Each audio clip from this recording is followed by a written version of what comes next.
Programa Muito Axé, um programa feito para você.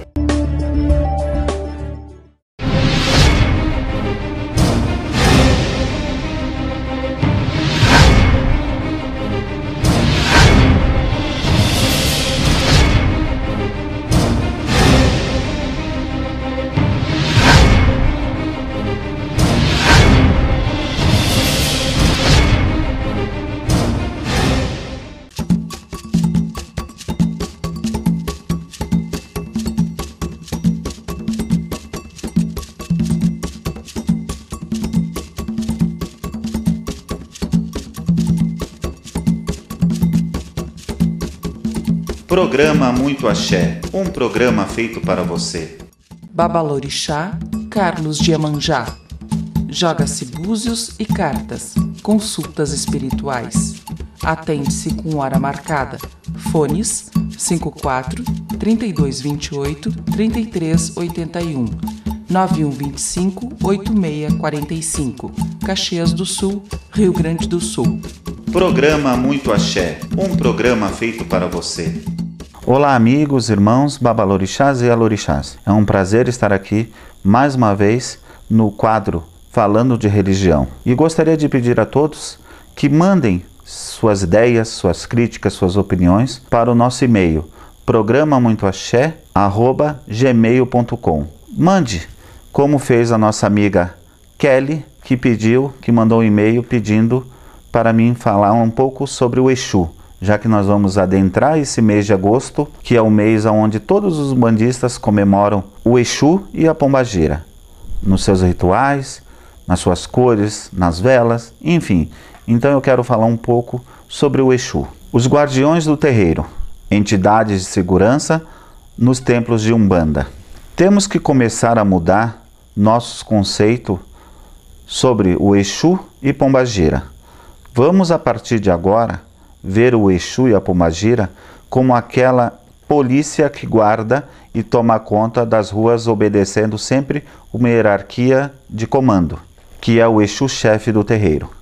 E acima deles, os guias-chefes da casa. Podemos também ver os Exus como aqueles lixeiros alegres, que passam pelas ruas recolhendo toda a sujeira que as pessoas deixam. Vêm com brincadeiras e algazarras, mas fazem um trabalho enorme em benefício da sociedade, que, diga-se de passagem, é muito pouco reconhecido. E as pombagiras seriam as margaridas, mulheres que trabalham também na limpeza de nossas ruas e nossa cidade, exercendo a sua profissão com presteza e determinação. Assim como devemos ter um conceito mais respeitoso do Exu, devemos também dedicar mais respeito aos trabalhos das pombagiras, deixando de encará-las como mulheres vulgares e de vida fácil, que só vêm para arranjar casamento ou, que é o pior, para desfazer casamentos. Isso é uma coisa absurda e vulgar. O trabalho da pombagira é sério. É também um trabalho de descarrego, de limpeza, de união entre as pessoas, de abertura dos caminhos da vida, seja do ponto de vista material, mental ou espiritual. O que é o lixo? Nossos pensamentos negativos, nossa sociedade desigual, perversa e preconceituosa, nossas ações negativas e nossas emoções negativas. Por isso, devemos respeitar ao máximo o trabalho dos Exus, levando-os a sério e não o desrespeitando e nem os menosprezando. Sabendo que a religião de Umbanda, segundo o Caboclo das Sete Encruzilhadas, é a manifestação do espírito para a prática do bem e da caridade, qual é a principal função desempenhada pelos Exus nos nossos templos, terreiros, casas ou centros? Umbanda, o Exu é uma entidade, alma, que cuida da segurança das casas e de seus médiuns. Todas as religiões têm entidades que cumprem esse papel. A reunião dos Exus, ou gira de Exu, tem como finalidade descarregar os médiuns e os consulentes. Unindo suas energias, eles são capazes de entrar em contato e orientar mais facilmente com as almas que ainda não encontraram um caminho.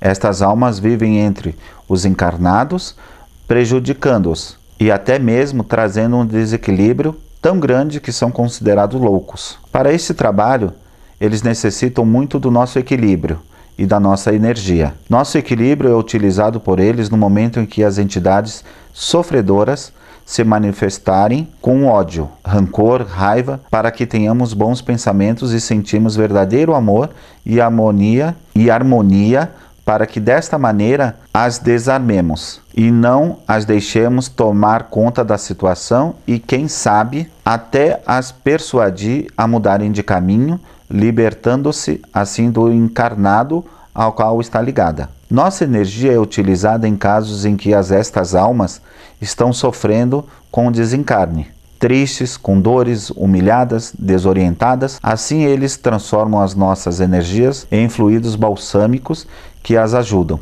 em muito na sua recuperação. Muito dessas almas desorientadas não conseguem nem se aproximar dos terreiros de Umbanda, pois os Exus da tronqueira ficam encarregados de fazerem essa triagem, liberando a passagem apenas das almas que eles percebem já estarem prontas para o socorro, ou seja, prontas para seguir um novo caminho, longe do encarnado ao qual está apegada. Quais são as bebidas de Exu? Exu gosta de marafo e Pombagira gosta de champanhe. Suas comidas: pipoca, dendê, farofa, semente de mamona. As pombagiras gostam de adornos, como anel, pulseira, coroas, capas. Alguns nomes de pombagira: Pombagira do Cruzeiro, Pombagira Maria Padilha, Maria Mulambo, Pombagira Cigana, Pombagira Quitéria, enfim, uma gama enorme de pombagiras, de nomes. E de Exu: Exu Marabô, Exu Capa Preta, seu Tranca-Ruas, seu Destranca-Ruas, enfim, também uma gama enorme. Hierarquias do Exu e da pombagira é sempre subordinado ao guia-chefe da casa, a Caboclo. Um grande abraço, muito axé a todos. Programa Muito Axé, um programa feito para você. Ilê, Afoxé e Alaxé Mojubá. Babalorixá Giovanni de Oxalá. Atende-se com hora marcada.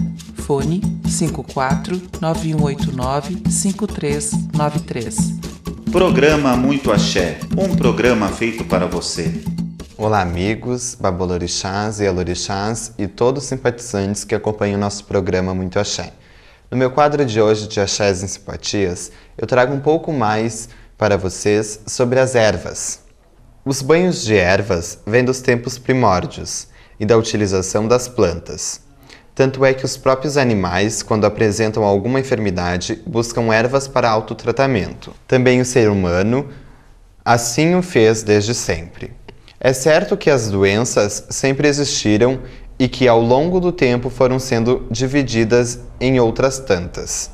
É certo que a alopatia, medicina convencional, não nasceu com o primeiro habitar do planeta. Partindo deste raciocínio, há de se concluir que as plantas sempre acompanharam o ser humano, seja na sua alimentação ou no tratamento de suas doenças.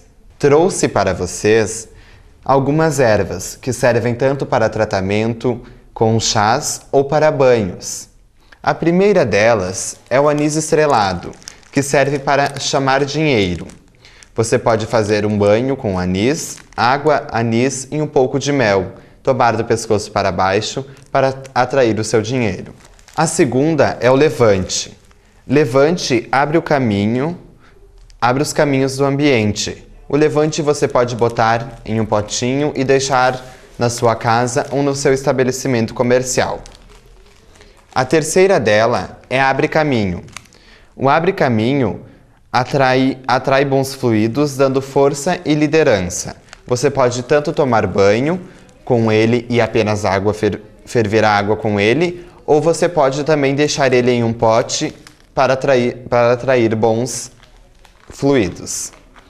A quarta é o tapete de Oxalá. O tapete de Oxalá é uma erva usada para fins medicinais, curativos e espirituais. Termo mais usado no meio religioso, o mesmo que boldo, uma das ervas consagradas ao orixá Oxalá. E a quinta e última erva é a pitanga, a folha da pitangueira. melhora a circulação e é bom para a atração.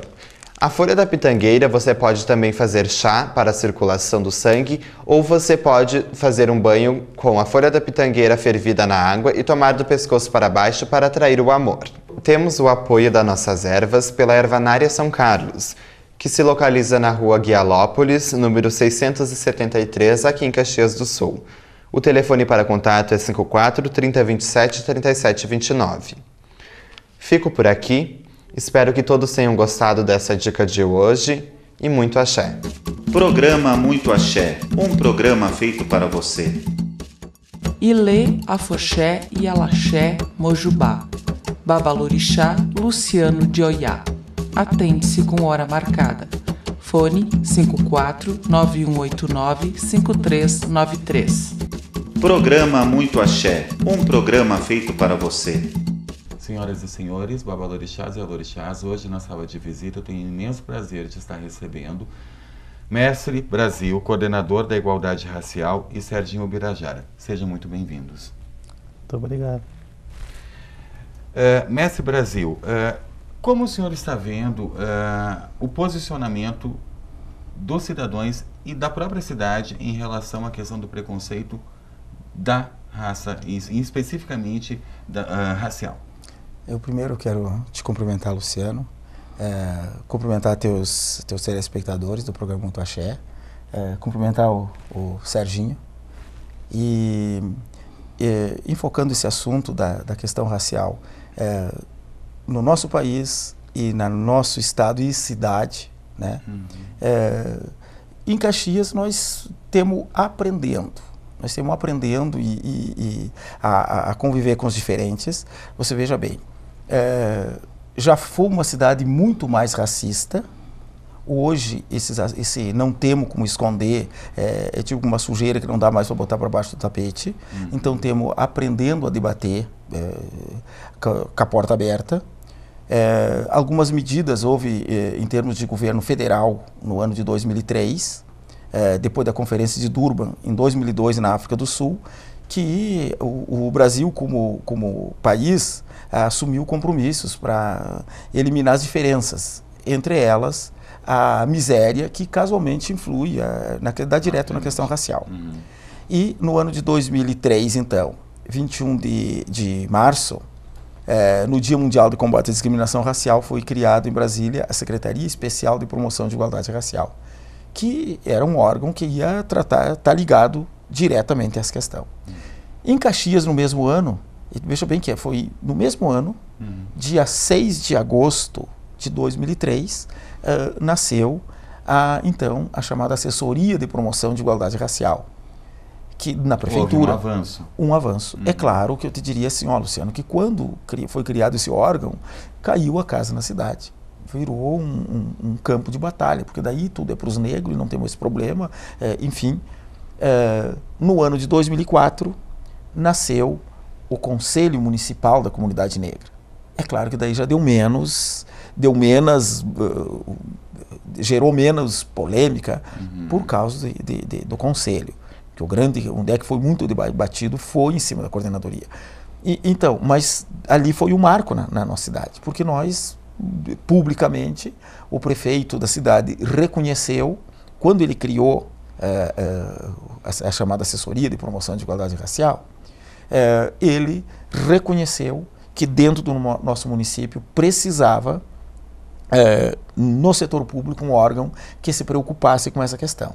Até então não se sabia exatamente isso, que viesse debater, que as pessoas chegassem na prefeitura e dissessem, olha, o poder público está fazendo sua parte. Então ele veio dentro dessas políticas, dessas decisão, esses acordos firmados do Brasil enquanto nação com a comunidade internacional. E o que é que eu te diria hoje, depois, dia 6 de agosto, então vamos completar 10 anos. De assessoria hoje somos coordenadoria, mas temos ainda lutando, há muitos debates nessa questão.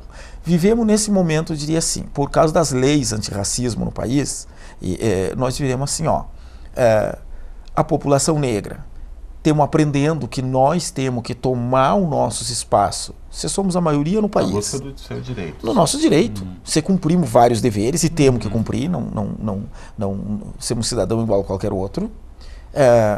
Por outro lado, a população, os descendentes de europeu, alguns descendentes de dono de escravos e outros que eram descendentes italianos, né? Também vem aprendendo como é que lida com essa situação. Existe você veja bem, tô eu e o Serginho num programa de televisão, temos participado de vários lugares, aonde que antigamente não tinha. Então hoje o assunto está sendo debatido. Há conquista de um espaço. Há uma conquista de um espaço. E fez nesses últimos anos que surgissem pessoas na cidade, que as personalidades negras na cidade elas começam a aparecer. E esses assuntos sobre a discriminação ele começa a ser debatido de forma mais aberta.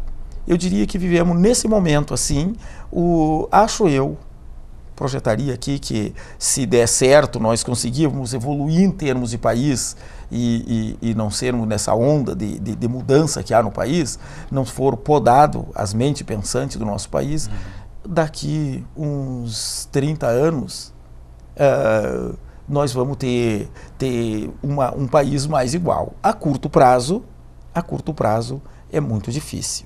É muito difícil. Por quê? Por que a alegação, mestre, muito difícil? Ainda por uma questão cultural, talvez? Sim, porque o racismo virou uma cultura no país. Costume. Você veja bem, sabe o quê? Você não pode... as leis antirracismo, por exemplo, você discriminou uma pessoa, dá problema na polícia. Mas aí começa... A pessoa discriminou o outro, até que ele prove, até que nós tenhamos advogados para defender essa causa, sabendo, consciente do que estão fazendo. Aí o patrão, você sabe, chegou lá, tem uma ficha, tudo, não pode mais pôr a foto. Não pode exigir que tenha uma foto ali, que antigamente era assim que ele descobria a cor da pessoa. Mas quando ele chegou lá na famosa entrevista, chega de lá, a pessoa chegou de lá, ela conheceu. Então, ali acaba também de forma velada, escondida, sorrateira, mas é claro que esse assunto ele começa a ser debatido. Eu te diria, sabe o quê? Que nós, 10 anos também completamos da Lei 10.639, que é uma lei que inclui no currículo escolar o estudo do continente africano e da cultura afro-brasileira. E ela venceria, quando bem implementada, daria um grande golpe no racismo, que influi diretamente. Mudaria a forma de pensar. Ajudaria muito, por quê? Porque é com os estudantes, são com as crianças, com os estudantes, e eles vão aprendendo, a geração mais nova, eles vão tendo a mente mais aberta, né? E tendo uma compreensão maior. Então eu te diria, sabe o quê? Que daqui uns 30 anos, se ir prosseguindo a população negra no país, tendo... Você veja só uma coisa. Por que não determinados locais do nosso país, onde a população negra é esmagadora, por que não eleger, então, representantes negros? Já que nós temos um juiz do Supremo que os mensaleiros tiveram muito problema com ele. Muito problema tiveram. Ora, por que nós não começar a pensar em termos de país dessa forma? Mas, mestre, talvez aí não é exatamente essa questão, talvez, do próprio negro, talvez, esbarrar, talvez, nessa questão de não em busca dos seus direitos, até por uma questão de ser incutido ou embutido já desde muito cedo, enfim, o se sentir menosprezado, talvez seja uma questão de consciência do próprio negro, né? Sim, por isso que é o projeto que eu penso assim, é evidente que nós temos um país, eu diria assim que com extensão continental, maravilhoso para se viver, quando a gente souber viver, nós temos que nos assumir como um todo. Não podemos esquecer de nenhuma pessoa negra, de nenhuma pessoa branca, enquanto tiver. Porque ficou essa herança da escravidão, ficou isso. Ignorância para ambos os lados. População negra, pequenos grupos de pensadores, muitas vezes sem conseguir influir nas grandes massas, mesmo dessa população negra. E, aprendendo que grande parte aprendeu a andar de cabeça baixa. Por outro lado, você veja comigo, Luciano, o descendente de escravizadores aprenderam a andar de cabeça levantada, achando que tu tem capacidade e mandam em todos, e principalmente na população negra, ele vê como seu inferior. Isso é psicológico. Ele é psicológico. E nós temos que trabalhar com todos. É uma grande né? prisão, né? Isso ali, para ambos, miséria não serve para ninguém. Nem para a população negra, nem para a população branca. Por que eu pensei? Mais ou menos, a nossa cidade, uns estudos, foi projetado Caxias 2030. Então, em termos de país também há esse estudo. A população branca vai se conscientizar que miséria não serve, principalmente aquela miséria mental e sentimento, né? Porque nós temos um conjunto, mente e sentimento. Sem isso andar mais ou menos junto não vai dar certo, tanto para a população branca como para a população negra. Então, os negros tomando seu espaço, aprendendo a dizer assim, olha... espaço de direito. De direito. E até você veja bem uma coisa, é um desrespeito com o meu antepassado, que deram a vida para construir esse país. Eu, por exemplo, chegar no serviço público e não vestir a camisa do que eu fui fazer, é uma desonra para o meu antepassado, que ele não tinha essa oportunidade. Né? Então, você veja bem, a gente se conscientizando, eu acho que os dois grupos, porque se conscientizando que tem que melhorar seus índices de vida, que vai chegar um momento, acredito que daqui a 30 anos, vai ser feio discriminar os outros. Nós vamos ter que se aceitar como um todo. Em todas as classes? Em todas, sim. Porque, na verdade, se a gente for ver, quem mais discrimina é aquela população mais abastada financeiramente, já que nós temos grandes talentos intelectuais na zona periférica. O Brasil perde, segundo os estudos da ONU, com a discriminação, porque você veja, nós estamos importando médico. Porque os nossos médicos eles não estão muito afim, ou pelo menos os grandes grupos, não estão muito afim de cuidar do ser humano como deveria se cuidar. Né? Agora, e se o estudo fosse gratuito? Nós não teria muitos neguinhos lá da favela, nós não estaria eles medicando a população. Né? Sim, isso. O Brasil perde com isso. Ser uma questão de oportunidade. O Brasil perde com isso, né? Então é dentro dessa luta, dessa forma, e é uma coisa muito delicada, Luciano, a gente lidar com essa forma sem pregar separação, sem pregar ódio. Por isso que nós temos que trabalhar, temos que sair de mãos dadas, não temos outra saída. É quase um conceito, mestre, tacanho, que eu vou entrar talvez até num assunto bem polêmico, que é exatamente isso. Isso eu coloco num todo, que o brasileiro também tem muito essa questão, especificamente brasileiro, de não se autovalorizar, né? Sim. Porque se valorizasse, o próprio brasileiro se valorizasse, exato, buscasse cada vez mais o estudo e tal, eu acho que isso poderia ser, realmente, como o senhor disse, poderíamos formar grandes profissionais. O senhor concorda comigo? Olha, a mudança de paradigma aí que começa o movimento negro, ele tem uma grande contribuição aí nessas mudanças que vem acontecendo a nível de Brasil, de inclusão. Porque quando começa o primeiro caso de defesa dos direitos humanos, foi com o movimento negro que levantou. Então, e com a luta do movimento negro hoje, é possível a gente alavancar outras lutas, né? Porque quando se fala em política de cotas que os negros conquistaram, ali se concentra deficientes físicos, os LGBTs, que também se incluíram, passa a ser incluída na luta. Então, a luta do movimento negro não passa a ser uma luta umbilical, simplesmente ele. Agora, abrange todos os preconceitos. Abrange todos, então, sobre a bandeira, né?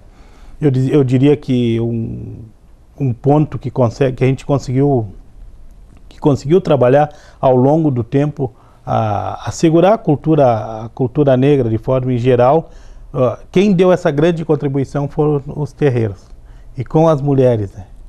Que as mulheres, num primeiro momento, é que são as sacerdotisas. Terreiros que também sofrem preconceito. Sim, mas são os primeiros a derrubar barreiras, porque onde é que foi cultuada, foi segurada a capoeira? dentro de terreiros. Os terreiros é que seguraram. Agora, já colocando o mestre também, porque também sofreu muito preconceito, né? A capoeira, no começo foi, era... Banida por decreto.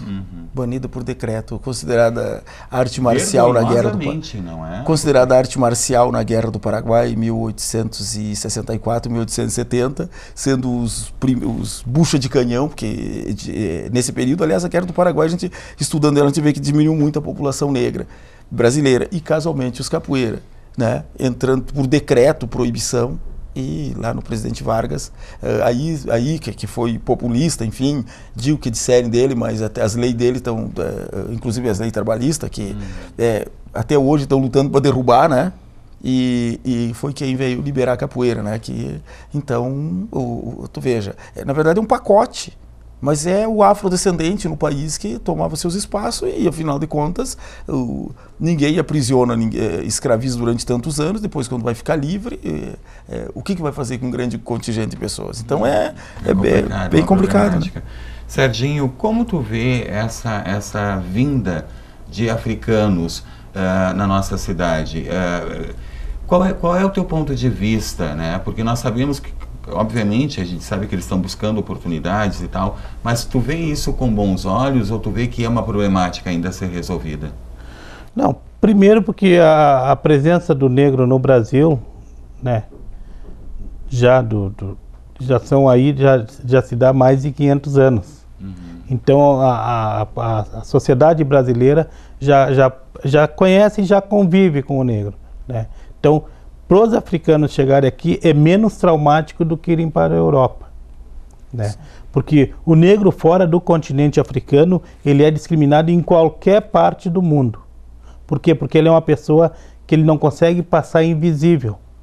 A própria cor da pele já o identifica, ele não passa invisível, diferentemente do italiano visitar a Alemanha, né? De um alemão visitar a Itália. Então ele passa desapercebido, se não se manifestar que língua que fala é igual. E o africano não, o africano tem essa característica da pigmentação da pele que o diferencia dos demais povos.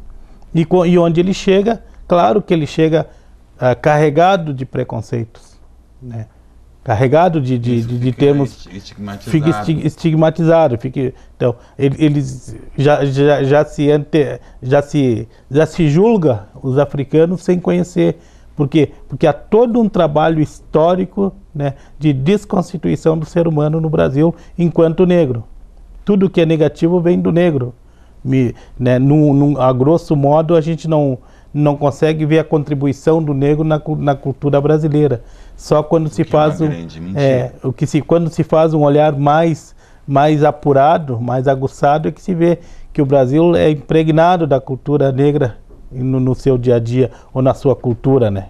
Muito mais que outras culturas. E aí, quando eu falava dos terreiros, não se restringe na capoeira. Não existiria hoje escola de samba e samba não fosse os terreiros, né? É onde conseguiram segurar ali das manifestações e aí a gente começa a ver que os próprios terreiros conseguiram segurar a culinária, né? Conseguiram dar o tempero. Então eu vejo que a grande contribuição dessa luta de movimento negro e a manutenção dos terreiros que acontece a nível de Brasil, que é um fenômeno que em outros países isso não acontece. A grande resistência se dá graças aos terreiros que conseguem segurar a cultura afro. Porque eu digo, que estava comentando com o Brasil, também a capoeira, né?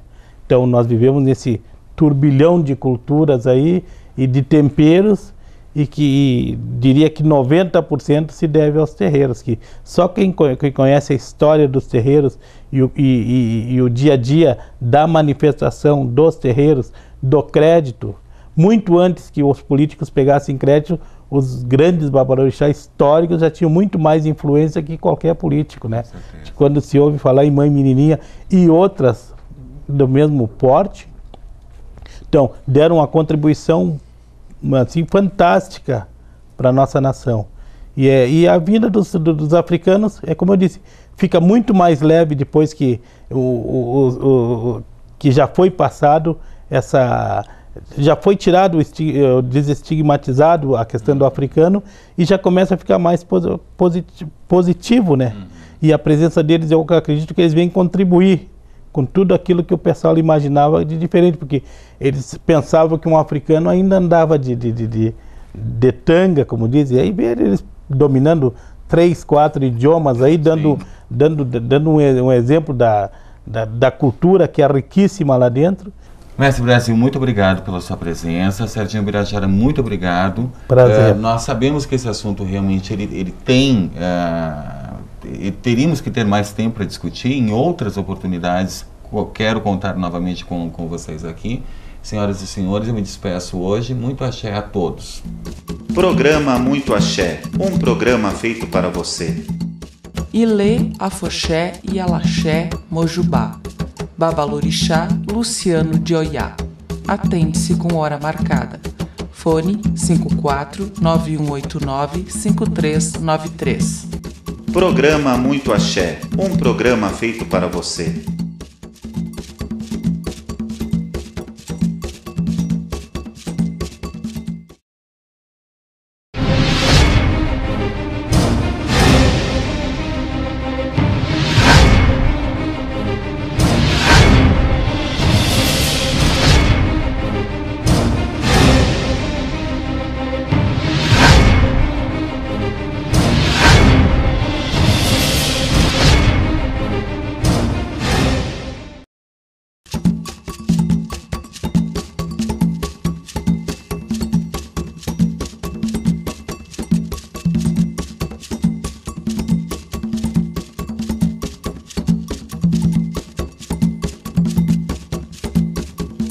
Programa Muito Axé, um programa feito para você.